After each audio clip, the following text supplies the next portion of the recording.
சிறப்பான முறையில் ஒரு வரலாற்றை பேருரையாற்றி அமர்ந்திருக்கின்றார்கள். அவர்கள் வக்ஃபு என்றால் என்ன என்பதை பற்றி தெளிவாக சொன்னார்கள். அது வக்ஃபு என்பது இரண்டு வகையாக பிரிக்கப்படுகின்றது. அதிலே ஒன்று, அந்த கட்டடத்தை ஒப்படைப்பது நிரந்தரமாக. அந்த அடிப்படையிலே தான் இன்றைக்கு டாக்டர் அவர்கள் இவ்வளவு பெரிய மிகப்பெரிய பிரமாண்டமான இந்த கட்டடத்தை கட்டி அதை ஜமாத்திற்காக அர்ப்பணிக்க இருக்கின்றார்கள். அந்த எண்ணம் எல்லோருக்கும் வரும் என்பது கிடையாது. மாறாக ஒரு சிலருக்குத்தான் வரும். நான் ஒரு சில வார்த்தைகளை சொல்லி அவர்களை வக்ஃபுக்கு அழைக்கலாம் என்று எண்ணுகின்றேன். டாக்டர் அவர்களுடைய தகப்பனார் அவர்கள் இருக்கின்றார்களே, அவர்களை தலைமையாக கொண்டு கட்டட கமிட்டி அமைக்கப்பட்டு அவர்களை கொண்டுதான் இந்த இப்பொழுது இங்கே பிரகாசித்து கொண்டிருக்கக்கூடிய நம்முடைய பள்ளி கட்டப்பட்டது. டாக்டர் அவர்களுடைய தகப்பனார் அவர்களே, நான் சிறுவனாகத்தான் இருக்கின்றேன், ஆனால் அவர்களோடு நான் ரொம்ப நெருக்கமாக இருந்திருக்கின்றேன். அவர்கள் கேஎஸ் நூர்ஜின் அவர்களிடத்தில் சொல்வார்கள், என்ன என் தம்பி மகன் என்னை பார்த்த உடனே ஒதுங்கி போகிறானப்பா, என்ன செங்கதி நூர்ஜின் அப்படின்னு கேட்பாங்க. உடனே நூர்ஜின் சொல்வார், உங்கள் பெரியத்தா கூப்பிட்றாங்க அப்படின்னு சொல்லிட்டு. நாங்கள் பல விஷயங்களை பேசியிருக்கிறோம், இந்த ஊரை பற்றி பேசியிருக்கிறோம், பல விஷயங்களை நாங்கள் பேசியிருக்கிறோம். இங்கே ஏறத்தாழ 30 வயதுடையவர்களுக்கு அவர்களை பற்றி தெரியாது. அவர்கள் எப்படிப்பட்ட தோற்றத்தில் இருப்பார்கள் என்று சொன்னால், அண்ணன் மைதீன் அவர்களை போன்றுதான் தோற்றத்தில் இருப்பார்கள். அவர்கள் இந்த ஊரிலே பல முறை ஜமாத்துடைய தலைவராக அவர்கள் இருந்திருக்கின்றார்கள், வீட்டில் இருந்திருக்கின்றார்கள். ஆனால் அவர்களுடைய கம்பீரம், அவர்களுடைய அந்த அலங்காரம் இருக்கின்றதே, அந்த தலைமைக்குரிய எல்லா பண்புகளையும் உள்ளடக்கி இருந்தது. அப்படிப்பட்ட அவர்களுடைய பெயராலே இந்த மகாலை இங்கே வக்ஃபு செய்வதற்காக நம்முடைய டாக்டர் நூருல் அமீன் அவர்கள் இங்கே வருகை தந்திருக்கின்றார்கள்.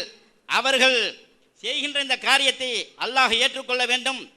எந்த ஒரு காரியத்தை அல்லாஹுக்காக வேண்டி, ஒரு பேரித்தம் ஒட்டையளவு அல்லாஹுக்காக வேண்டி செய்கின்றோமோ, அது உஹது மலையுடைய அளவு நன்மையை பயக்கக்கூடியதாக இருக்கிறது என்பதாக ஹஜ்ரத் பெருமானார் ஸல்லல்லாஹு அலைஹி வஸல்லம் அவர்கள் சொன்னார்கள். மாறாக பேருக்காகவும் புகழுக்காகவும் எந்த ஒரு மனிதர் உஹது மலை அளவு தங்கத்தை கொடுத்தாலும் கூட அது அந்த மனிதனுக்கு எந்த விதமான பிரயோஜனத்தையும் எந்த விதமான பிரதிபலனையும் கொடுக்காது என்பதாக ஹஜ்ரத் பெருமானார் ஸல்லல்லாஹு அலைஹி வஸல்லம் அவர்கள் சொல்லி இருக்கின்றார்கள். அவைகளெல்லாம் நாம் தெரிந்திருக்கின்றோம். ஆகவே டாக்டர் அவர்கள் எந்த ஒரு பேரும் புகழும் எனக்கு தேவையில்லை, மாறாக இந்த மகாலை கட்டி இதை ஜமாத்திலே நான் வக்ஃப் செய்வது மாத்திரம்தான் என்பதாக அவர்கள் பல கூட்டங்களிலே அவர்கள் தெளிவுபடுத்தியிருக்கின்றார்கள். ஆடம்பரங்களை விரும்பவில்லை.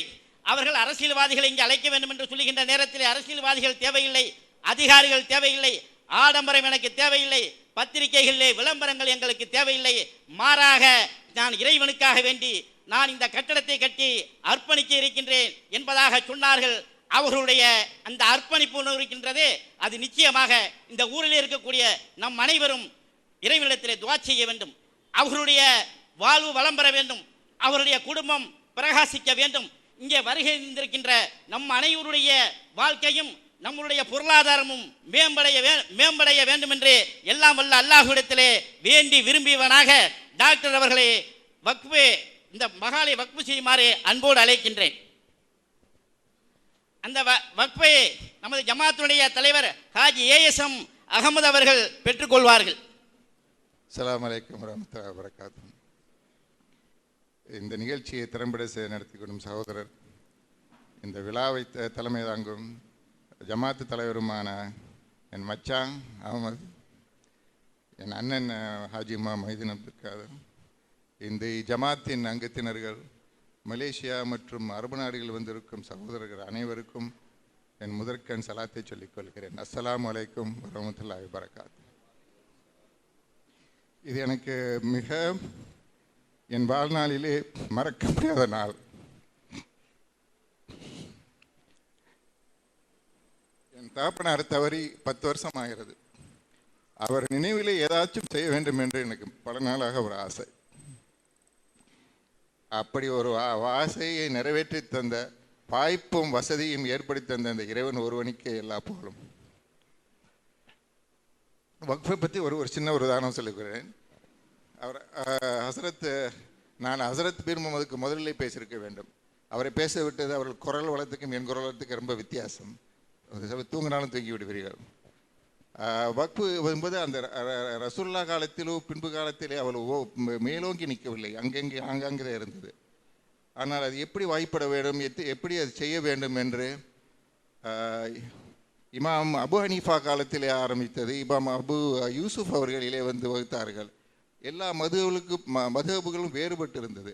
ஆனால் நம்ம ஹனஃபி மதுஹபை எடுத்துக்கொண்டோம் என்றால் அது 3 ஷராத்துகள் இருக்கிறது, 3 விஷயங்கள் அடங்கியிருக்கிறது. வக்ஃபு செய்பவர், சொத்தை வக்ஃபு செய்பவர் ஒரு ஹலாலான சம்பாத்தியத்தில் இருந்திருக்க வேண்டும், அதை வக்ஃபு செய்ய வேண்டும். அவர் இரண்டாவதாக ஒரு தனி மனிதரையோ அல்ல ஒரு ஜமாத்தையோ ஒரு நிறுவனத்தையோ அதை நிர்வகிக்க நியமிக்கலாம். மூன்றாவது, அதில் வருகின்ற வருமானம் எப்படி செலவிட வேண்டும் என்றும் அவர் ஆலோசனை கூறலாம், இப்படி செலவழிக்கலாம் என்று. அது நம்ம ஹனஃபி மதுஹப் ஷராத்துப்படி உள்ளது. இந்திய வரலாற்றை எடுத்துக்கொண்டோமானால் முதலிலே வக்ஃபுடைய சொத்து 1195 சுல்தான் மொய்தீன் ஷா கஃபூர் என்று டெல்லி சுல்தானாக இருந்தபோது அவர் 2 கிராமங்களை டெல்லி மஸ்ஜிதை பராமரிப்பதற்காக வக்ஃபு செய்தார். அவர் சபையிலே ஒரு அதிகாரியாக இருந்த ஷேகுல் இஸ்லாம் என்பவரை நியமித்து இந்த வருமானத்தை நீ டெல்லி ஜமே மஸ்ஜித் செலவழித்து கொள்ள நியமித்தார். அதுதான் ஆரம்ப சரித்திரம் இந்தியாவில் வக்ஃபு ஆரம்பித்தது, ஏறத்தாழ 800-900 வருஷத்துக்கு முன்னாக. இதை ஒட்டி நான் இன்றைக்கு வக்ஃபு செய்ய போது சில சாரத்துகளை நான் சொல்ல விரும்புகிறேன். அது ஜமாத்து ஏற்றுக்கொள்ளுமா இல்லை என்றது அதோடைய பொறுப்பு. முதலாவதாக, இந்த இந்த இந்த மஹாலை எனக்கு கட்ட அனுமதி தந்த இந்த ஜமாத்தினருக்கும்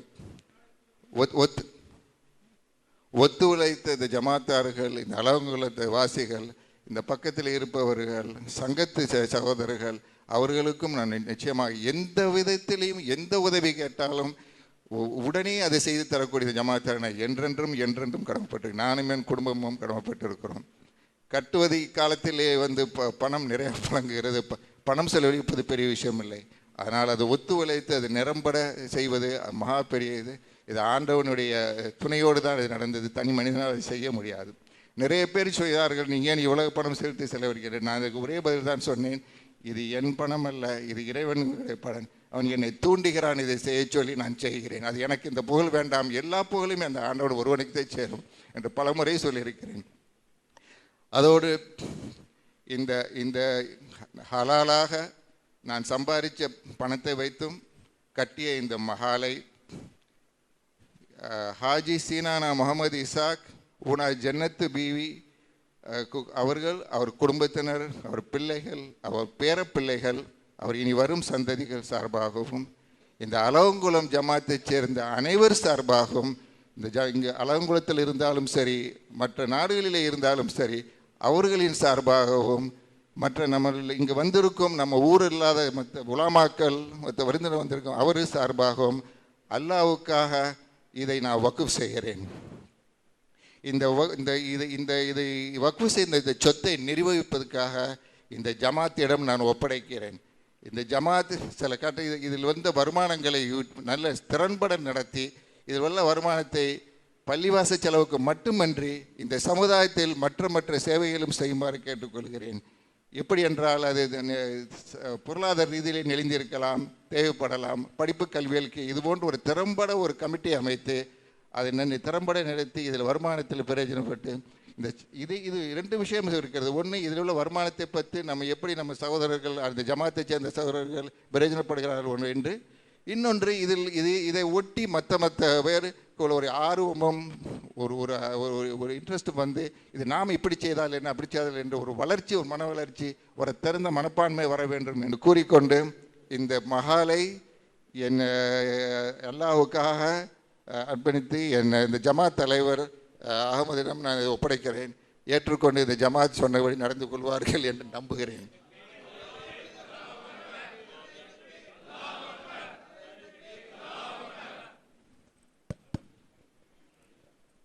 அஸ்ஸலாமு அலைக்கும் வரஹ்மத்துல்லாஹி வபரகாத்து. இந்த மஹாலை கட்டி முடித்து தந்து வக்ஃப் செய்த டாக்டர் ஹாஜி நூருல் அவர்களுக்கு, அவர் குடும்பத்தார்களுக்கும் நன்றி தெரிவித்துள்ளோம்.